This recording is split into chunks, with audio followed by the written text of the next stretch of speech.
O inverno já chegou na cidade de São Paulo. A solidariedade também. Começou a operação Baixas Temperaturas. Sempre que os termômetros registrarem 13 graus ou menos, as abordagens para acolher e abrigar crianças, adolescentes, adultos e idosos em situação de rua serão intensificadas. Colabore. Ao encontrar uma pessoa em situação de rua, ligue gratuitamente para 156. O serviço funciona 24 horas por dia. Prefeitura de São Paulo.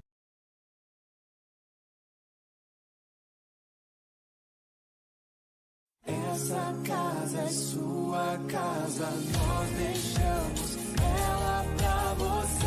Com o Casa Verde e Amarela, agora mais brasileiros têm acesso à moradia digna. Um programa do governo federal que garante a segurança da propriedade com escritura na mão e reformas para melhorias nos imóveis. Já foram entregues mais de 1.250.000 casas por todo o país. E vem mais por aí. Prefeitos, cidadãos, acessem o site e saibam como participar. Governo Federal. Pátria Amada Brasil.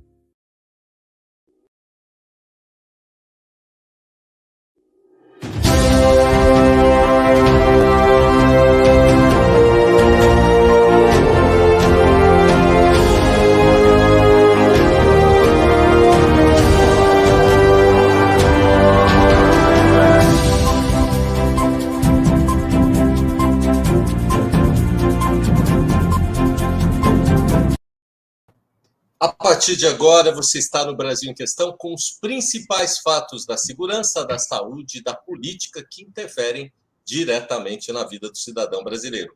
Hoje recebemos com muita honra o presidente da Assembleia Legislativa do Estado de São Paulo, o deputado pelo PSDB, Carlão. Mário. Oi, sumiu sua voz aqui. Sumiu. Tudo bem. Mário, tudo bem? Como vai? Vamos fazer aquele enunciado todo seu, que hoje é o seu último programa. Pois é. Agora, a partir do último programa que eu posso fazer pela TV, né? Pela internet ainda pode continuar. Vamos ver, né, até como é que a gente pode fazer isso aí. Mas, de qualquer forma, é o último programa em virtude do evento eleitoral. Eu não sei se você sabe, Carlão, esse nosso programa, além de ser passado ao vivo aqui na internet, ele passa na TV, mas passa na terça-feira da semana que vem. Portanto, já no próximo programa de quarta-feira, que seria gravado ao vivo, para ser passado na outra terça-feira, aí nós já estaremos em julho. Então, esse é o último programa que eu posso participar. E o Carlão também, porque ele, como entrevistado, ele pode participar de outros programas, não há problema nenhum. Pode. Mas, enfim, de qualquer forma, eu queria, inicialmente, cumprimentar os amigos que sempre nos acompanham aqui nessas nossas entrevistas, agradecer o Carlão mais uma vez por ter aceitado o nosso convite.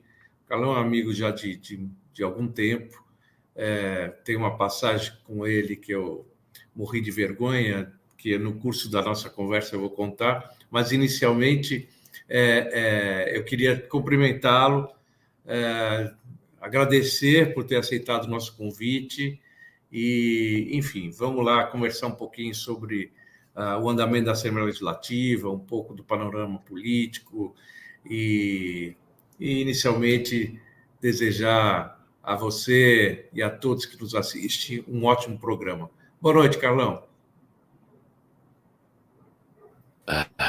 Boa noite, Zuzinha. Mário Covas Neto, né? Vamos. Boa noite, Walter. É um prazer enorme estar aqui com vocês e ter essa agradável companhia para a gente bater um papo e contar algumas passagens boas que eu tive também, viu, Walter, com o Zuzinha.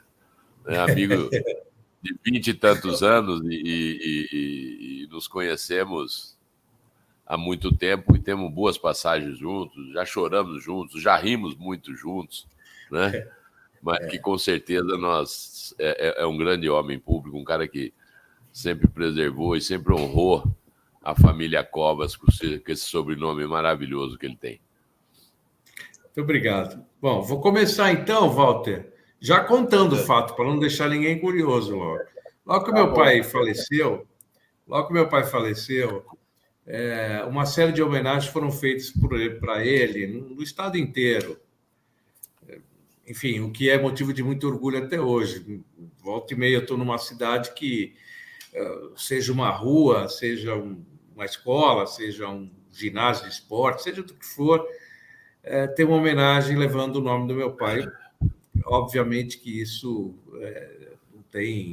não tem preço, eu não consigo dimensionar o tamanho da honra que isso me dá.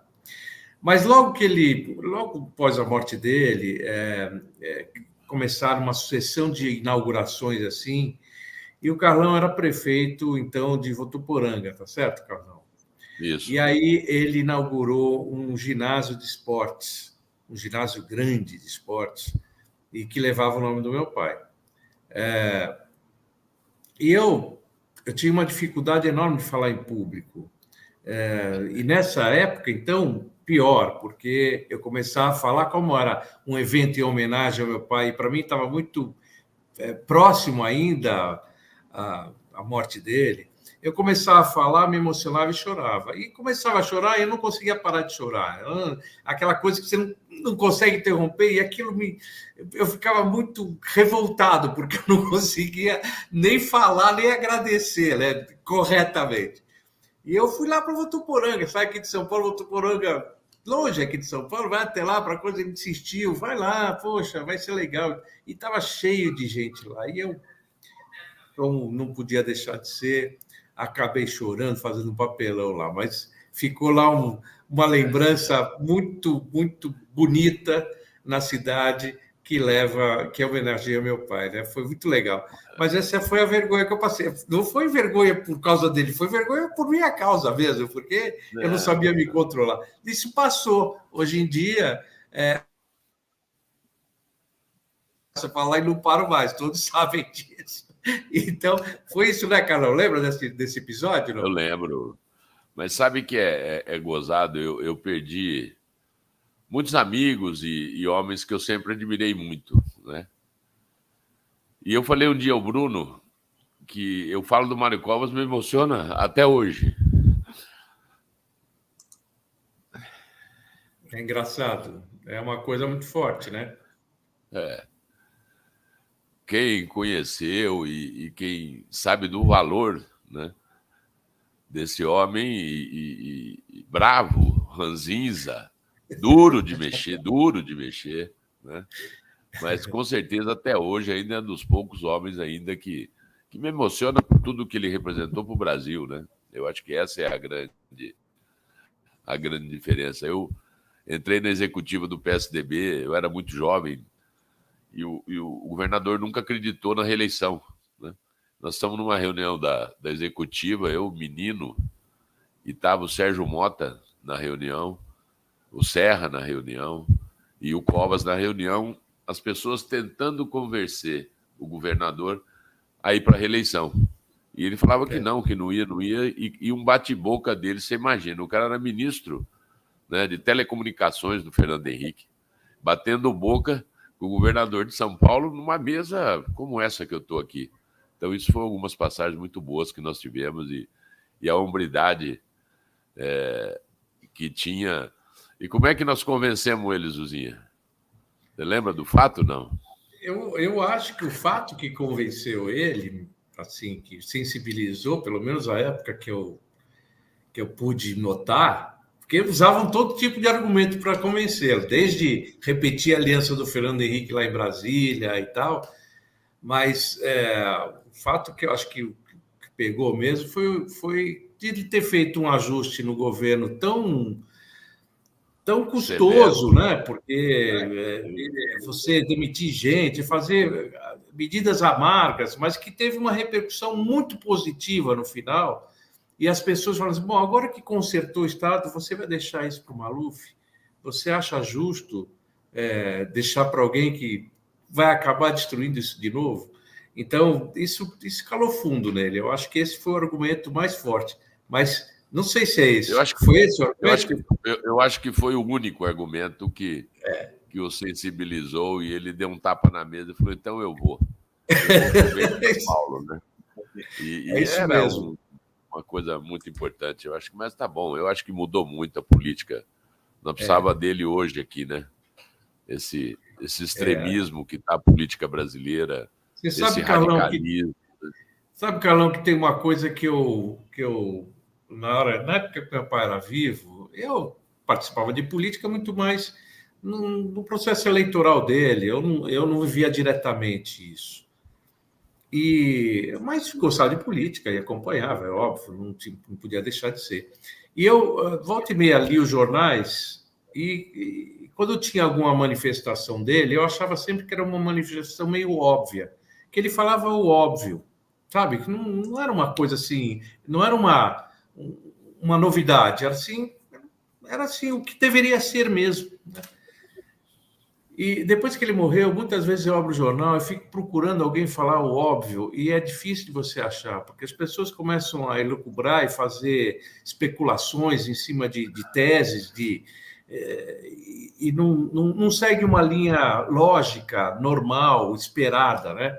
É interessante isso, com o tempo, como a gente vai observando as mudanças em relação às coisas. Eu concordo com você, se ele estivesse aqui, talvez ele fosse uma coisa fora certamente fora desse eixo maluco que nós vivemos já há algum tempo, de nós e eles, esquerda, direita, norte e sul, pobre, rico, enfim. Mas, enfim, vamos lá conversar um pouquinho sobre o nosso amigo Carlão, presidente da Assembleia Legislativa do Estado de São Paulo. Isso é bacana pra caramba, hein? É uma coisa legal para cá. Dar no currículo e colocar no quadro lá, né? Tem quadro dos ex-presidentes lá, não? Tem quadro, tem aí quadro. Sim. Aí sim. Acho que isso aí é uma pessoa que vem do interior, né? Que eu falo que eu sou pé vermelho e tenho uma honra enorme de ser pé vermelho, né? De ser 526 quilômetros da capital de São Paulo e conseguir. Eu acho que isso eu devo muito ao governo de São Paulo, que me ajudou nos 2 anos que eu fui líder de governo aqui. O ex-governador João Dória, o novo governador Rodrigo, tiveram papéis fundamentais, porque nós fizemos reformas duríssimas no Estado novamente, né? E hoje eu ouvi uma frase que o Serra falou para o Felipe Salto. Felipe Salto é o novo secretário da Fazenda, um jovem de 34 anos, né? E trabalhou com o Serra, depois montou um instituto em Brasília, no Senado, conhece tudo de contas públicas. Ele falou que reforma em Estado é igual unha, né? Você corta hoje, a semana que vem ela cresceu de novo, né? Que isso o Serra sempre disse para ele quando foi professor e educando dele. E o Serra também é um grande homem público que nós temos aí até hoje, né? Um grande senador. Então eu fico muito feliz de estar aqui hoje. E eu tenho um orgulho, uma honra enorme de ser presidente da Assembleia Legislativa, com todos os problemas que nós estamos tendo, né? E ser presidente de um órgão colegiado como Assembleia, como Câmara, enfim, é sempre complicado, porque no final você acaba tendo que responder para os seus pares, né? Quer dizer, as pessoas são deputados como você, não é? E fazer a organização disso não é fácil, porque cada um tem o seu temperamento, cada um tem a sua ambição, o seu desejo e tal. E ter ali fazer aquele meio de campo lá é para poucos, né? Tem que ter habilidade, conversa, escutar bastante, estar aberto a escutar o contraditório também, e de vez em quando ser firme na posição, porque senão a coisa desanda também, né? Você sabe que eu aprendi com esse 1 ano de presidência a ter paciência que eu nunca tive, né? Eu nunca fui um cara paciencioso, né? E eu estou tendo muita paciência. Eu vou te dar um exemplo, Zuzinho. Eu fui 2 anos, 2017 e 2018, presidente do Conselho de Ética da Assembleia Legislativa de São Paulo. Não teve uma denúncia, nenhuma. Só nesse meu mandato agora de 1 ano, nós estamos com 30 e poucas denúncias do Conselho de Ética, de coisas pessoais. Né? Então, é o cúmulo do absurdo que nós estamos vendo passar na política brasileira, que, infelizmente, você sabe que eu vejo que as assembleias, os parlamentos brasileiros, né, são parlamentos, não adianta a gente dizer que não são parlamentos machistas, né?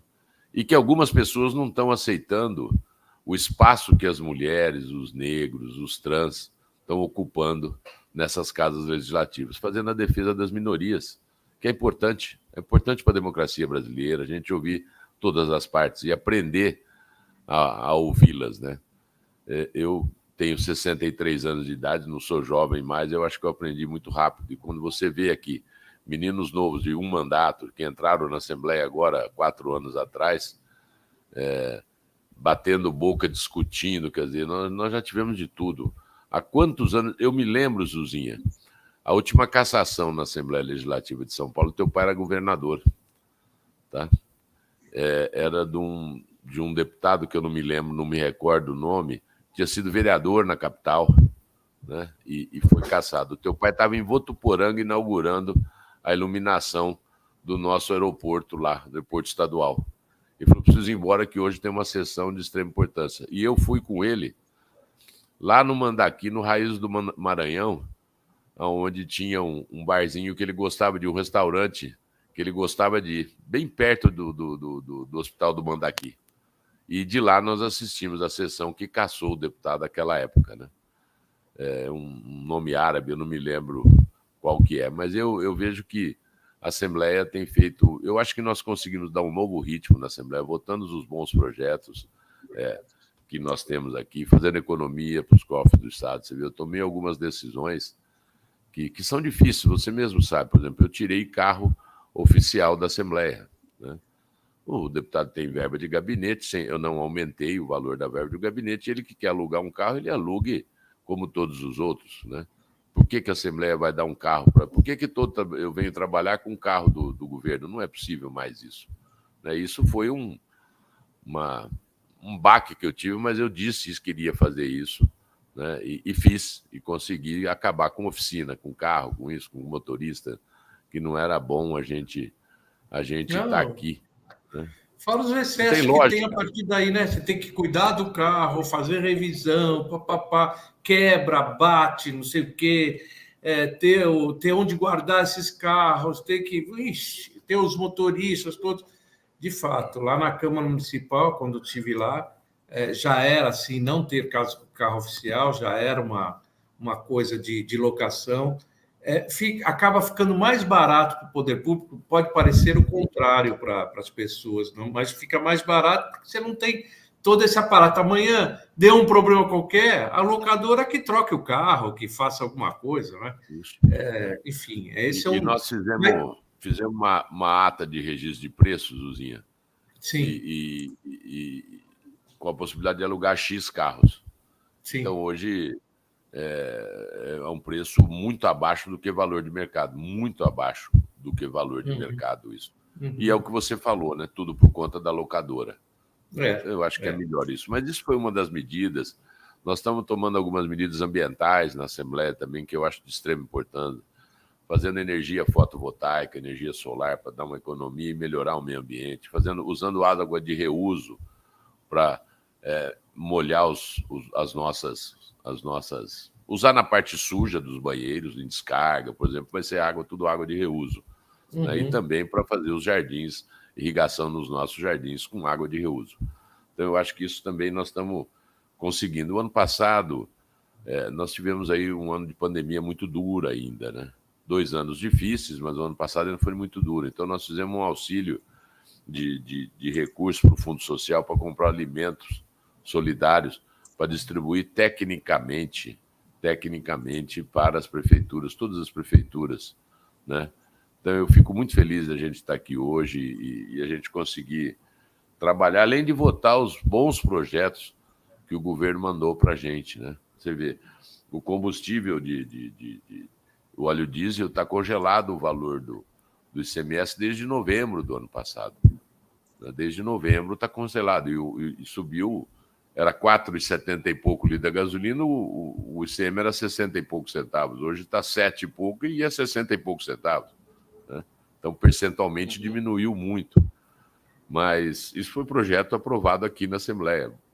Bolsa do Povo, recurso do Vale Gás, enfim. São vários projetos bons que foram aprovados, inclusive a isenção de materiais médicos usados no tratamento do Covid-19. Todo medicamento que era usado foi isento de ICMS no período da pandemia.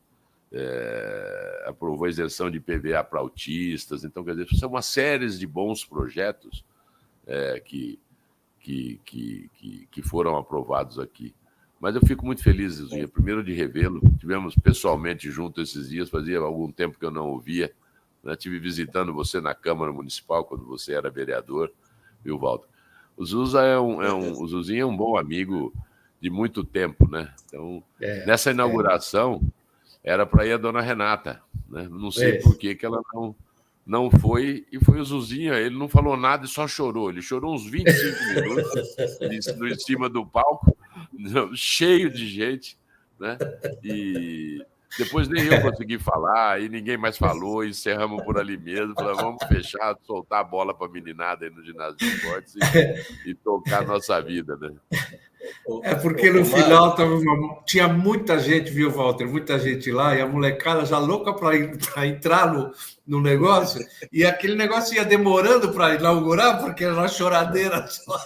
Vai larga a mão desse troço, vão logo brincar aí, porque.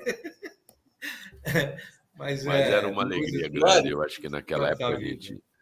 Era uma política de discurso. Naquela época, Walter, a gente tinha políticas e políticos que discutiam o Brasil, que discutiam o Estado, né? Hoje você vê discussão se você pode portar arma ou não, você pode isso, quer dizer, são umas discussões que não vai levar o Brasil a lugar nenhum. Eu fico muito preocupado com isso, né? De todos os lados, eu não estou... Há muito patrulhamento também, né? Essa coisa, eu estava me referindo ao fato de ter tantos processos no Conselho de Ética. Há uma certa tendência, e aí não é na Assembleia Legislativa, isso em todo o parlamento. Tá? Claro, na Câmara Municipal é assim, aqui em São Paulo. Acredito que no Congresso Nacional também seja assim. Há muito patrulhamento entre os próprios representantes. Perde-se muito mais tempo discutindo o comportamento do seu companheiro do que propriamente políticas que têm a ver com a população como um todo, não é? Enfim, é o tempo que a gente está vivendo hoje, infelizmente. Infelizmente, eu tenho visto alguns vídeos aqui da Assembleia, na época que o Zé Dirceu era deputado estadual, o Rui Falcão era deputado estadual naquela época, né? Eram algumas discussões, né, que a gente tinha de alto tom na Assembleia, né? Um defendendo o seu lado, outro defendendo o outro lado, mas o Campos Machado nos bons tempos, né? O Geraldo, quando era deputado estadual. Então, você tinha discussões políticas, né? E hoje você está... as pessoas querem falar o que o eleitor dele quer ouvir, e isso é muito ruim, né?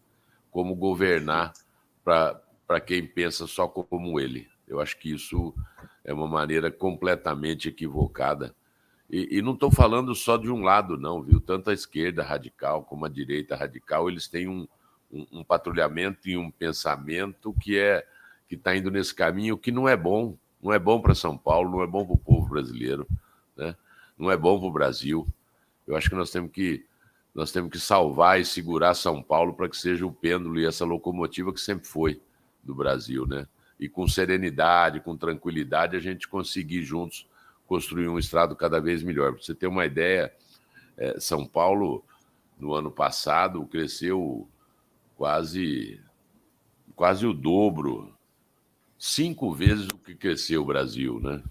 Então, quase 5 vezes o que cresceu o Brasil, São Paulo cresceu, né?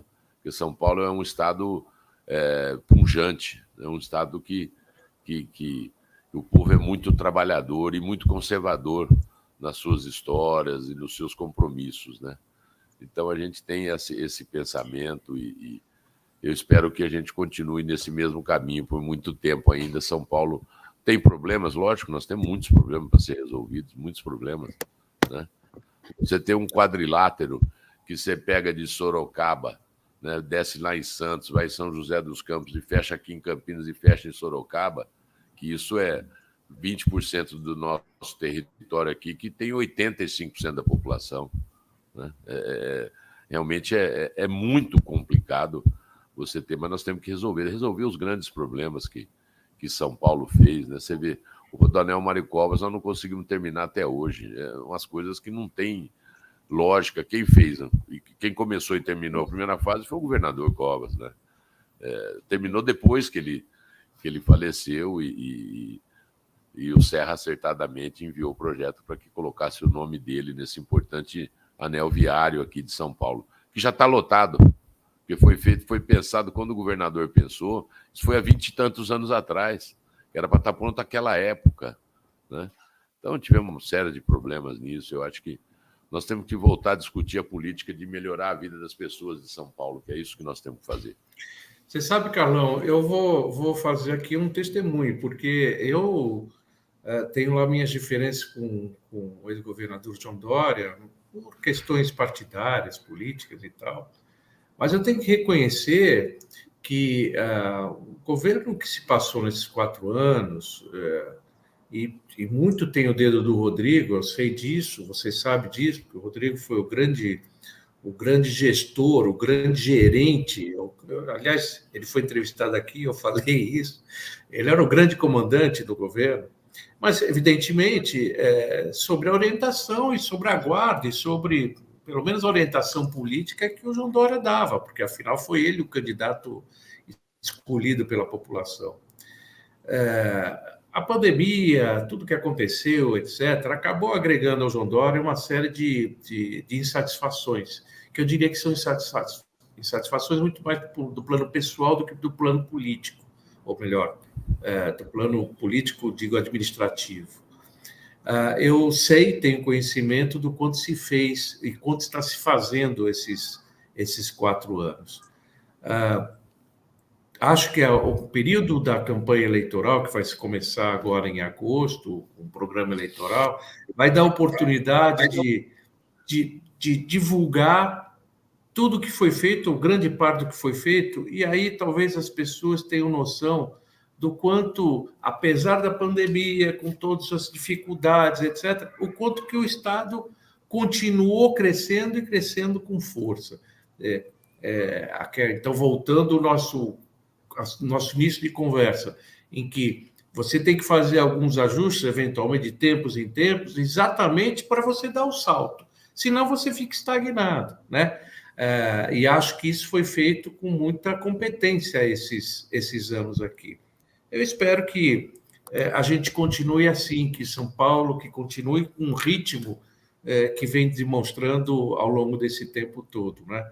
Não é por acaso que você vem uma mesma linha há tantos anos no governo. Lembrando que as pessoas só chegam lá porque são eleitas, então, portanto, a população escolhe. E escolhe, eu acho que é muito na linha de que time que está ganhando não deve se mexer, um ditadinho de futebol, mas que vale muito também, acho que para a política. É isso aí. Walter, se você quiser participar do programa, você pode participar, tá? Porque só eu falei aqui. Se deixar eu e o Zuzinha, nós vamos ficar falando a noite toda. Não, mas eu ouvi de vocês. Eu só queria... Olha, a gente tem algumas coisas para falar, mas eu queria falar aqui de uma pessoa que está assistindo, que é o João Borro, né? Só para dar meu testemunho, porque uma vez eu estava com o Borro e nós fizemos dois trabalhos na Lesp. Um deles foi exatamente do Hospital do Mandaqui. Eu não ia falar, mas o deputado me atendeu extremamente bem. O Borro, que hoje está lá no PROCON, era chefe de gabinete da Lesp. Falou assim, eu vou apresentar um deputado que vai lhe ajudar. E aí ele me levou ao Carlão, né? E depois de um tempo, a gente fez um grande seminário de guarda compartilhada na Lesp, e ele também ajudou. Então, quer dizer, um sujeito muito simpático, me recebeu extremamente bem, e a comunidade para tratar. Inclusive, auxiliou na questão da creche da Lesp, aí, que tinha algumas coisas que precisavam fazer, e uma PM precisava de ajuda, ele também auxiliou. Então, eu queria prestar esse testemunho, porque eu vi com desprendimento, com a elegância que ele tem, nos atender, entendeu? Então, foi muito legal. Eu queria falar isso ao vivo, já que eu não tive oportunidade de falar antes, viu? E o Borro está nos assistindo aqui também. Está lá o Detran. Um abraço ao Borro, um abraço aos amigos aí. Né? Mas eu acho que é um papel nosso. Tem umas perguntas aqui. Ô, Mário, eu queria saber aqui, ele falou de empreendimento do Estado, e sempre, quando fala em eleição, fala das instâncias turísticas, né?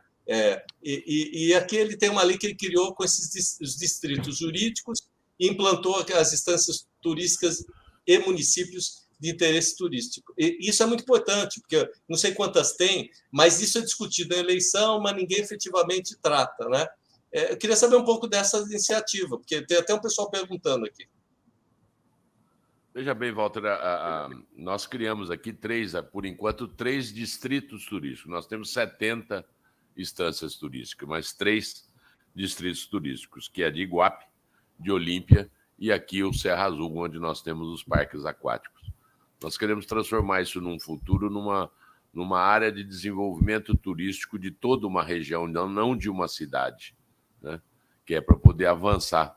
Você vai a Orlando hoje, Orlando é uma cidade turística de todos os lados, com 10, 12 parques aquáticos e não aquáticos também.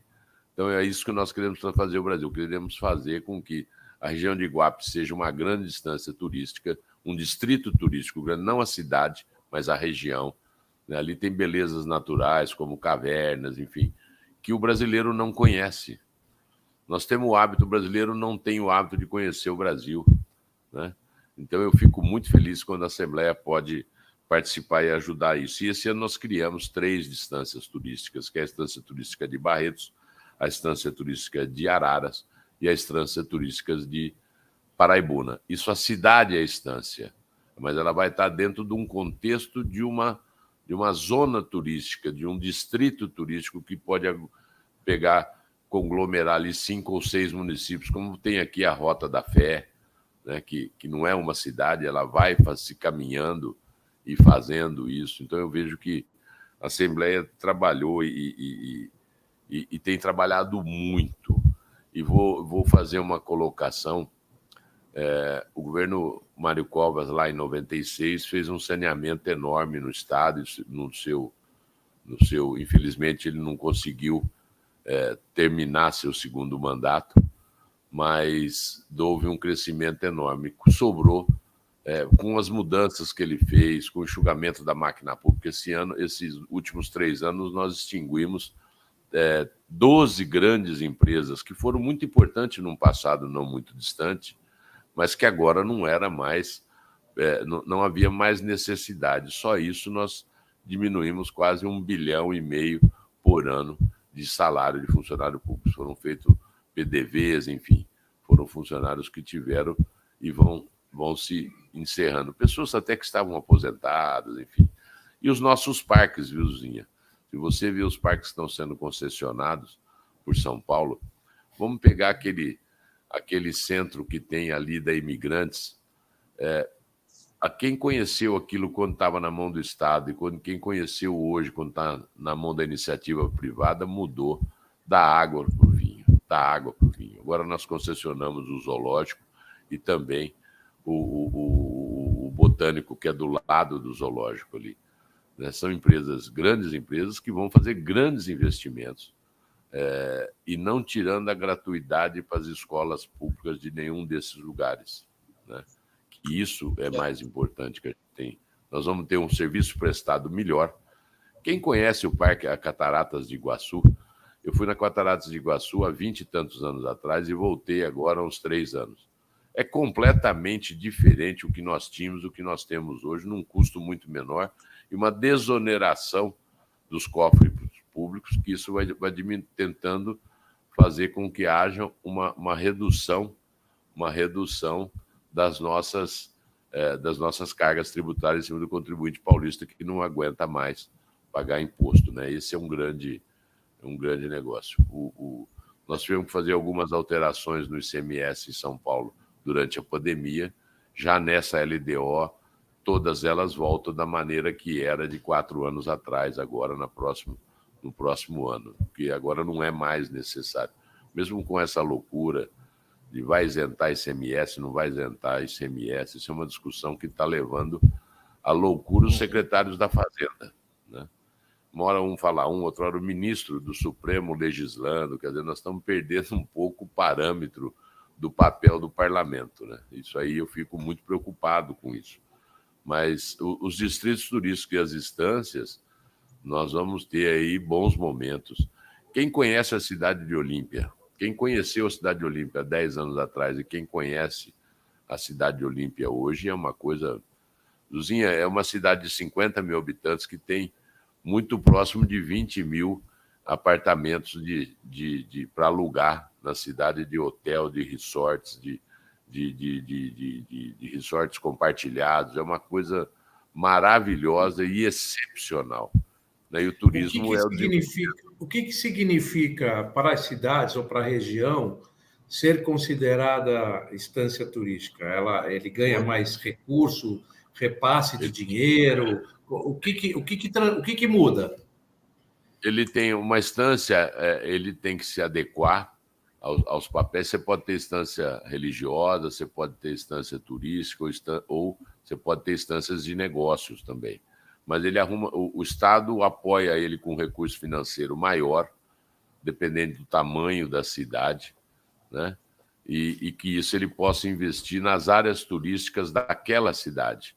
Se o cara tem uma prainha, se o cara tem uma caverna, então ele vai ter um recurso extra do Estado para fazer o investimento para levar o turista num número muito maior para aquela cidade. E é isso. Foi votado no governo Temer um benefício fiscal. Os parques que se instalarem nos distritos turísticos e instâncias turísticas que tenham benefício de imposto. Então, isso é para tentar facilitar e trazer as pessoas para lá. Então, isso é um grande avanço para cada uma das cidades. E tem também algum projeto de facilitar o acesso do turista para essas regiões, ou seja, com novas rotas de transporte, seja de avião, seja de ônibus, seja do que for, maior aparelhamento para esses lugares, essas regiões receberem os turistas? Eu não tenho nenhuma dúvida, é por isso que a pandemia pegou a gente num processo que nós reduzimos o querosene da aviação comercial, tá certo? Sim. E com isso eles tinham que fazer investimento e criar mais voos, né? Mais voos para essas cidades turísticas, né? Então, eu acho que isso é muito importante que a gente tenha. E a facilitação nas nossas rodovias. O Estado está investindo esse ano, Zuzinha, muito próximo a 12 bilhões de reais em recuperação das nossas SPs, das nossas estradas vicinais, e também na implantação de novas estradas vicinais, fechando a malha rodoviária do nosso Estado com obras de pavimentação. Então, é importante. São Paulo tem 15 mil quilômetros de rodovias não concessionadas, que são as vicinais que ligam os municípios pequenos de todo o Estado. E desde a época do fim do governo Geraldo, que foi logo depois do Serra, o Serra foi um grande incentivador das nossas rodovias, porque ele acha que o desenvolvimento econômico você leva fazendo.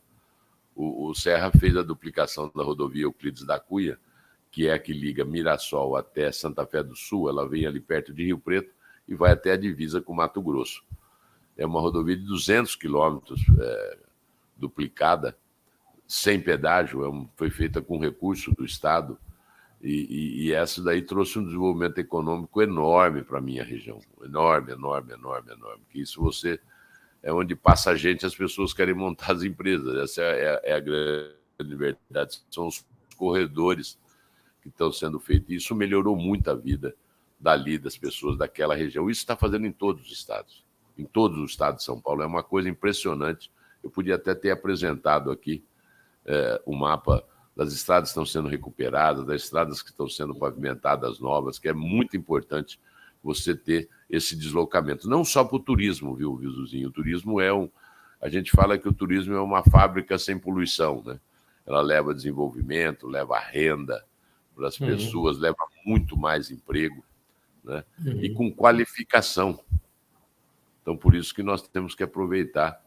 O governo de São Paulo, esse ano, está lançando 150 mil vagas para qualificação profissionais em várias áreas, a grande maioria delas nas áreas de hotelaria, as pessoas saberem atender as pessoas, isso para poder agradar o turista. E o distrito, o cara não quer ir, por exemplo, à Olímpia e ficar lá uma semana, mas ele pode, no distrito, ele fica 2 dias numa cidade, 2 dias na outra, isso ele faz uma rota turística que possa beneficiar toda uma região e não somente um lugar, né? É isso mesmo. Mário, Eu lembro só uma lembrança aqui. Quem incentivou muito essa coisa das vicinais todas foi o Montoro, quando foi governador, lá atrás. Sim, atrás. Que o Peroz, amigo nosso, que já faleceu, é o que cuidava das estradas vicinais. Você lembra dele, né? Perozinho. Ranzinho e teimoso, igual o Mário Covas aqui. Mas vamos lá, Walter. Toca o pau aí, vai. Não, tem uma pergunta aqui, que é meu núcleo, né? Eu nasci ali. E o Mário também é advogado, né? Mas tem um negócio aqui que eu estava lendo, que o Venceslau me mandou, que eu pedi para ele alguns pontuamentos da assessoria, e tem uma coisa que me chamou muita atenção, e tem muito a ver com a pauta de hoje.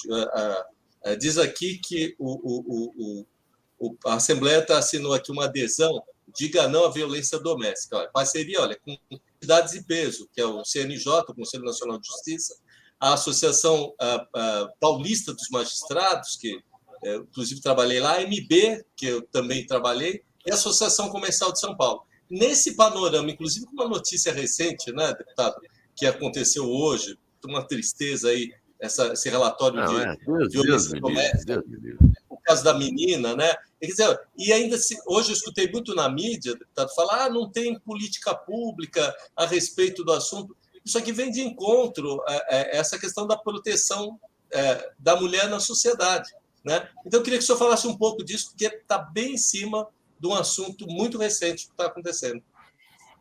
Além disso, a Assembleia, nós criamos o Código Paulista de Defesa da Mulher, né? Reunindo num só documento todas as leis que faziam para que a gente possa ter um parâmetro.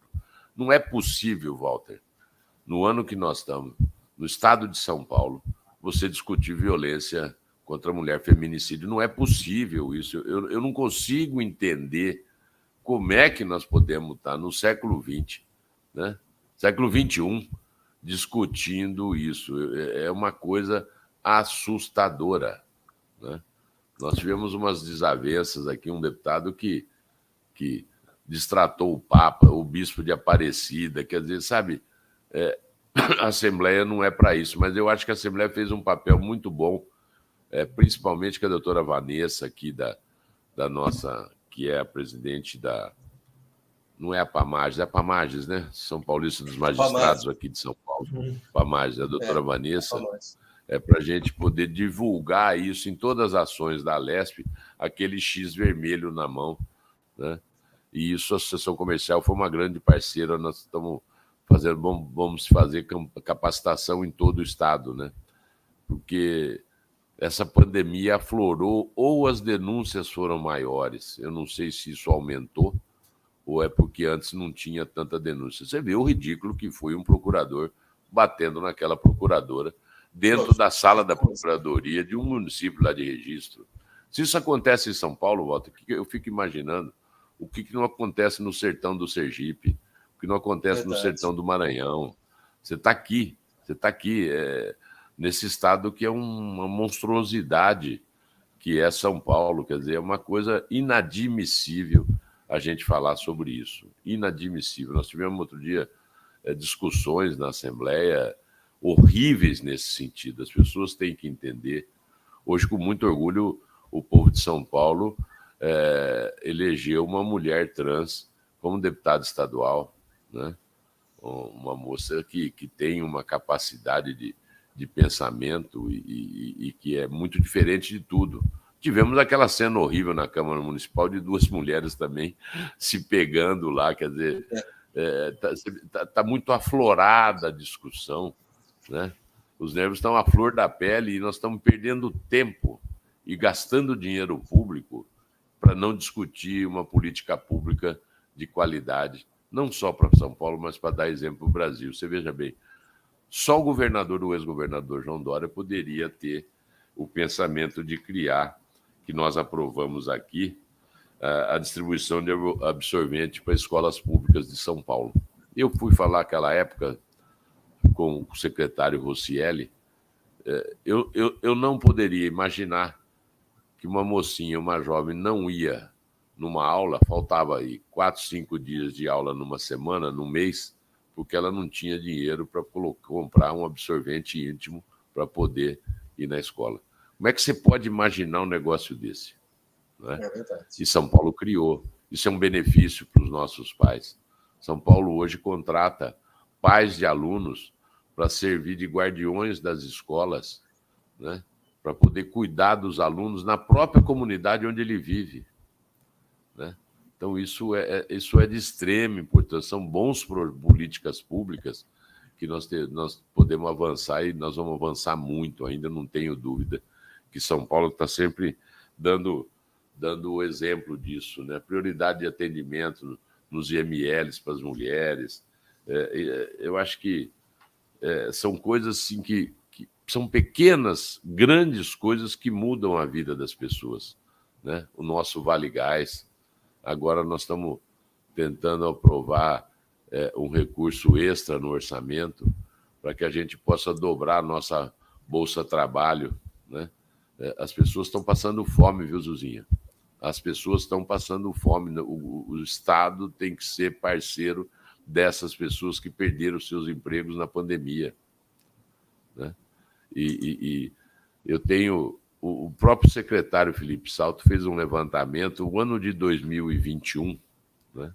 Nós estamos em 22, São Paulo recolheu de tributos para o governo federal quase 740 bilhões de reais. Recebeu de volta de repasse obrigatório 40 e poucos bilhões. Vamos pôr 50 bilhões. Não foi isso, mas vamos pôr 50 bilhões. Eu acho que a federação é isso. São Paulo está sendo solidário com os outros estados. São Paulo está distribuindo a renda daqui. Isso não é só de imposto de empresa, é a dona Maria que vai lá comprar seu arroz, o sujeito que vai lá comprar uma lata de óleo, ele está pagando imposto para ir para a federação. Se esse dinheiro fosse usado apenas para melhorar a vida das pessoas que moram nos outros estados, ótimo. Mas nós estamos vendo os outros estados usarem mal esse dinheiro, tá certo? E dando benefícios fiscais para ricos, para levar uma política que não é essa que nós temos que fazer, usando o dinheiro. Se a gente não tivesse problema, né, nós temos muito problema, nós somos um estado que temos menos problema, mas nós temos muitos problemas para ser resolvidos. O problema da moradia popular em São Paulo. São Paulo agora está fazendo um mutirão com os hospitais privados, pagando os hospitais privados 2 vezes o que o Ministério da Saúde paga em pequenas cirurgias para tirar as pessoas dessa fila que estão aí há 2 anos. Quase 600 mil pessoas estão na fila. Então, isso porque nós fizemos. Nós temos uma situação fiscal equilibrada, podemos nos dar, entre aspas, ao luxo de poder fazer um benefício disso para as pessoas que moram em São Paulo. São Paulo tem muito a melhorar ainda, mas eu sei que está no caminho corretíssimo, que o governador colocou a gente lá em 93, 94, quando entrou Montoro, começou toda uma mudança de paradigma do estado de São Paulo, de ser esse grande locomotiva que é do nosso país. É isso mesmo. Só 4%, ou era 4%, que retornava de impostos federais arrecadados do estado de São Paulo, apenas 4% voltavam para o estado de São Paulo, em média. Sendo que, recentemente, eu vi uma notícia que, nesses últimos 2 anos, aí, ou 3 anos do governo Bolsonaro, houve uma diminuição nesse repasse. Então, ou seja, é menos de 4%. Evidentemente que, quando você tem uma cidade, por exemplo, em que a área mais periférica da cidade é mais pobre, ela tem que ter uma atenção maior e, eventualmente, mais recurso. É como o caso do Brasil, né? São Paulo é o estado mais rico, mais desenvolvido e tal. Ele contribuir para desenvolver outros estados do país, eu acho que está certo, não tem nada de errado.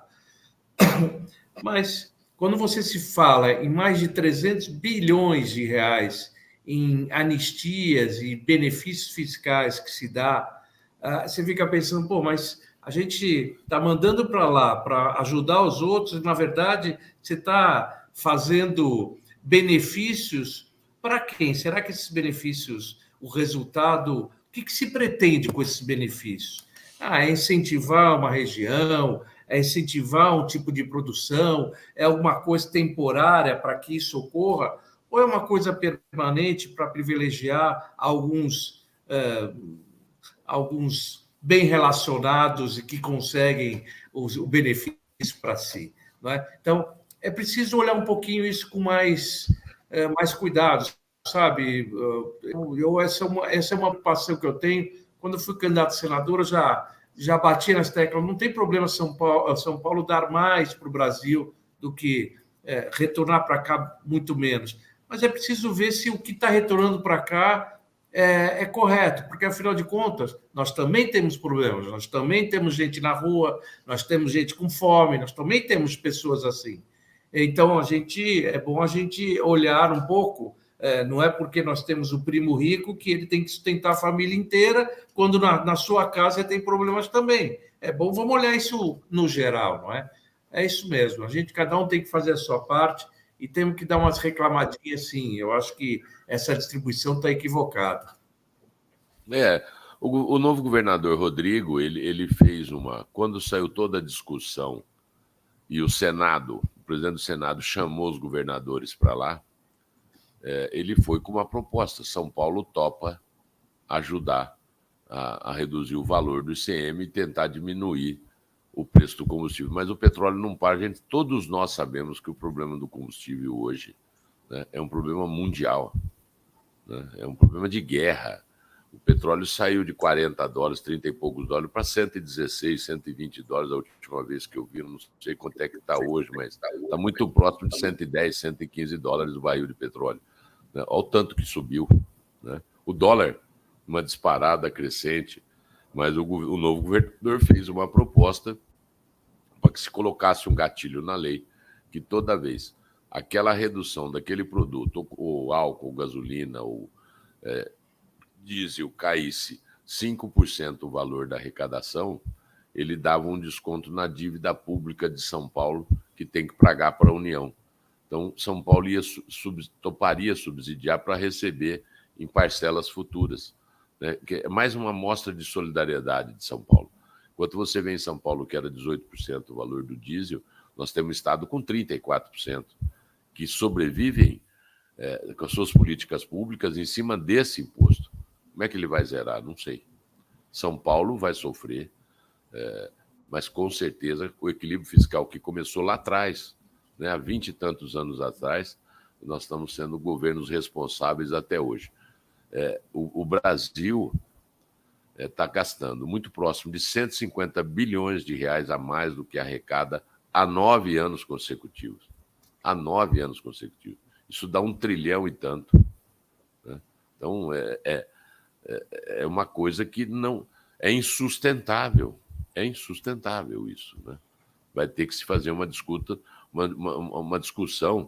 que era muito bom quando você via, na época de Fernando Henrique, de Mário Covas, de Serra, fazendo essa discussão com um alto grau de competência, você tirando cada um, puxando, porque o Serra me disse uma vez, Zuzinha, que você fala em Brasília de fazer reforma tributária, eles querem tirar recursos de São Paulo. A primeira fala que tem, São Paulo é um estado rico, então nós temos que canibalizar São Paulo. Né? E o Norte e o Nordeste se unem para isso. Se unem para tentar fazer isso. Então, é uma coisa que nós vamos ter que ter aí, mas eu espero que Deus ilumine esse povo brasileiro e que nós tenhamos um 2023 aí novo e com gente pensando no Brasil, que é isso que nós precisamos. Você vê hoje, né? Amém. Prender o ministro da Educação. Quer dizer, é um absurdo. Como é que nós podemos ter um ex-ministro, né? Desculpa, um ex-ministro da Educação? Né? Então, isso é uma coisa muito preocupante para o Brasil. A falta de ferramentas públicas para que a gente possa ajudar o nosso povo a ter uma renda melhor, a crescer, a se desenvolver, a ter uma dependência menor do Estado, nós não estamos fazendo isso, né? Estamos se criando subterfúgios que hoje é necessário, né, para dar uma renda para o cidadão, mas o que nós teríamos que fazer é não dar o peixe, né? É dar a vara, ensinar ele a pescar e tentar fazer com que ele tenha aí um futuro muito melhor. A nossa região, Zuzinha, nos últimos 10 anos se transformou também numa região sucro-alcooleira. Então veio muito maranhense, pernambucano, alagoano, né, que migraram para a nossa cidade.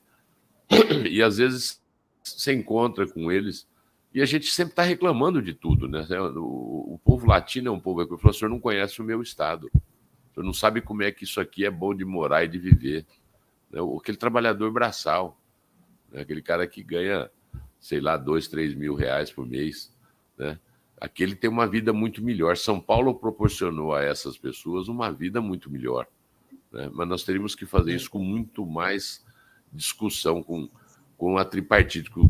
Não deu certo, sabe? Vim de cima para baixo, do governo federal, do estado para os municípios. Nós temos que começar de baixo para cima, nós temos que fortalecer os municípios, que é a bandeira que era do nosso saudoso Franco Montoro, depois o Covas, depois o Geraldo, que era um governo municipalista. As pessoas moram no município, não moram no estado, não moram na União, ela mora no município. A saúde tem que melhorar ali para aquela pessoa, a educação tem que melhorar ali, né? Por isso que está muito desigual esses repasses de recursos que vão para o governo federal e que não vêm, né, para São Paulo, né? E com morosidade, né? Isso tudo, o Zuzinha falou que diminuiu, não é que não diminuiu os repasses obrigatórios, Zuzinha, mas não houve investimento do governo de São Paulo nos últimos 3 anos do governo federal. Por discussões, não vamos dizer quem está certo ou quem está errado, uma discussão que não vai levar a nada. Aqui mora brasileiro, né, que está precisando de ajuda. São Paulo também precisa de ajuda. Então, é uma discussão muito maior que nós temos que fazer. Eu tenho muita fé, viu, Zuzinha? Muita fé que nós vamos ter aí um 2023, um ano muito melhor, 23, 24, 25. Nós temos que voltar a crescer, a se desenvolver, a pegar aquele boom econômico, né, que o Brasil precisa para tirar esses quase 12 milhões de pessoas ou 13 milhões de pessoas aí que estão abaixo da linha da pobreza. Muito bem. Carlão, Walter, eu acho que está na hora das considerações, não é? Estou vendo aqui pelo tempo. Eu costumo, nesse momento, viu, Carlão, nas considerações finais, a gente está chegando no finalzinho do nosso programa, para que dê a oportunidade de você falar algo que eventualmente a gente não tem abordado, eu acabo falando demais e perco o espaço do entrevistado, então fique à vontade nesse final para poder dar essa arrematada aqui. Eu só achei que o Walter ia participar, mas nós não deixamos, né, Zuzinha? Não, mas você sabe que Mário, eu queria falar para você, porque pela legislação vai ser o último programa nosso que você vai participar, né? É importante se dizer isso, e com a presença do presidente da Alesp. Então, já vou passar a palavra, mas desejar muito boa sorte para vocês, porque essas discussões que o Mário Covas me propôs aqui, a estar com pessoas como você, Carol, que fizeram a gente entender melhor aqui como é que funciona, o que deve ser feito nessa questão pública. Então, sorte para vocês. Mário, vou ficar com saudade, viu? Olha, eu não sei se posso declarar, mas eu vou estar ali apertando o botãozinho pelos dois, tá? O Carlão é nosso representante aqui, certamente o povo de Votuporanga e toda aquela região, e agora o estado inteiro reconhece o trabalho dele e certamente o reconduzirá. Mas, de qualquer forma, independentemente da questão eleitoral, ele está aqui hoje trabalhando como presidente da Assembleia e que tem feito um trabalho muito atuante e complicado numa época complicada. Então, Carlão, a palavra é sua. Obrigado, Zuzinha, obrigado, Walter. Eu fico muito feliz de ter participado desse programa com vocês. E eu não tenho nenhuma dúvida, Walter, nós teremos aí mais um grande deputado federal o ano que vem, na Câmara Federal, representando esse povo de São Paulo, né? Eu não tenho nenhuma dúvida disso. E eu fico muito feliz de estar aqui hoje e dizer que um papel do deputado estadual é um papel de fiscalizar o governo, de cobrar o governo, mas muito mais, Walter, nós que somos do interior, eu tenho que aproximar o governo de São Paulo da minha região. Eu tenho que tentar, de todas as maneiras, trazer recursos do governo de São Paulo para que a gente possa lá, ou na área da saúde, ou na área da educação, ou na área do turismo, ou na área da administração pública, ou na própria área das nossas rodovias, de fazer com que as pessoas saibam, né, que o governo está presente ali para ajudar a fazer o desenvolvimento econômico da cidade. Minha cidade é uma cidade média de São Paulo, minha cidade tem muito próximo de 100 mil habitantes, um pouco mais, mas é uma cidade muito próxima, muito próspera hoje, com geração de emprego, geração de renda, porque nós subimos, nos últimos 20, 25 anos, o governo nos ajudou e nos ajudou muito. Então, esse é um dos papéis que nós temos que fazer. Nós temos que cobrar o governo, fiscalizar o governo, mas, com certeza, nós temos que ir junto com esse novo governador Rodrigo, que é um menino genial. Digo menino porque ele tem 48 anos. Ele é um jovem. Para nós dois, ele é bem menino, né? Ele é bem menino. Eu tenho o prazer de ser da região dele e ele é de Itanabi, eu sou de Votuporanga, quer dizer, nós somos 30, 40 quilômetros, uma cidade da outra. E ali ele começou e muito jovem veio trabalhar com o governador Mário Covas, na época como chefe de gabinete da Secretaria, se eu não estiver equivocado, da Agricultura de São Paulo, isso com 20 e poucos anos. Então ele é um jovem, mas ele não é um novato na política, né? Você sabe que quando o governador João Dória renunciou, Zuzinha, o Rodrigo me ligou. Falou, como é que você vai fazer um evento no Palácio? Porque o presidente da Assembleia que tem que dar posse para o novo governador. Falou, não, eu quero... Depois eu te explico, mas nós vamos num lugar aí para você me dar posse. Me ligou no dia anterior à noite e nós marcamos, Zuzinha, lá em Paraisópolis, né? Lá num Bom Prato de Paraisópolis. E fomos 7 horas da manhã, apenas eu e ele, né? Levei o livro, levei o Rodrigo aqui do SGP, que é o secretário-geral parlamentar, porque ele tem que levar o livro da Assembleia para dar posse. E eu falei, Rodrigo, o que nós estamos aqui, né? Por que nós viemos aqui? Ele falou, tá vendo essa placa aqui? Ó, eu inaugurei esse primeiro Bom Prato quando eu era secretário do governador Geraldo. E a vida do povo só piorou nos últimos 11 anos, né? Eu venho aqui para mostrar que aqui em Paraisópolis, com 2 quilômetros daqui, está o Morumbi, um dos estados das pessoas mais ricas de São Paulo mora. Para a desigualdade social que tem aqui, com 1.000 metros de diferença, é o que eu quero ser governador de São Paulo para tentar mudar a vida dessas pessoas. Então, é um cara muito sensível a esses temas. E eu achei aquilo muito importante. Ficou quase 1 hora, Zuzinha, sentado ali, tomando café, conversando com as pessoas. Aquela parte de Paraisópolis, que é uma comunidade grande, tem muito ali cooperativas que trabalham com desmanches de automóveis, com autopeça. É uma coisa impressionante ali. E pessoas humildes, que almoçam, tomam café da manhã no Bom Prato, almoçam no Bom Prato e jantam no Bom Prato, né? Por R$ 2,50 por dia. Aquilo é a melhor refeição dele, né? Então, eu vejo que isso são alguns programas que foram feitos para São Paulo, que é para tentar melhorar. Que eu gostaria que não tivesse cliente lá, né? Mas não é isso que nós estamos vendo, vem aumentando cada vez mais a necessidade da gente auxiliar, e esse eu acho que é o papel do bom homem público, é tentar diminuir as diferenças, e o novo governador Rodrigo tem feito isso todos os dias, nesses seus 80 dias de mandato. Abraço, Zuzinha, prazer em revê-lo. Muito sucesso para todos. Carlão, mais uma vez.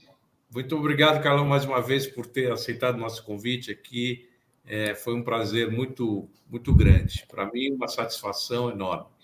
Walter, obrigado. Boa noite, pessoal que nos acompanharam aqui por mais esse programa, meu programa de despedida aqui, pelo menos nesse período de campanha eleitoral aí. E até uma próxima oportunidade. Um abraço a todos. Abraço a todos. Muito obrigado, Walter. Obrigado, Zuzinha. Foi um prazer enorme passar essa última hora aqui falando com vocês de coisas boas, de coisas tristes que nós passamos, mas com certeza que é para tentar melhorar a vida das pessoas. Sorte para os dois, viu? Ó, volta logo, viu, Mário? Aqui não é a mesma coisa. Tchau, tchau. Tchau.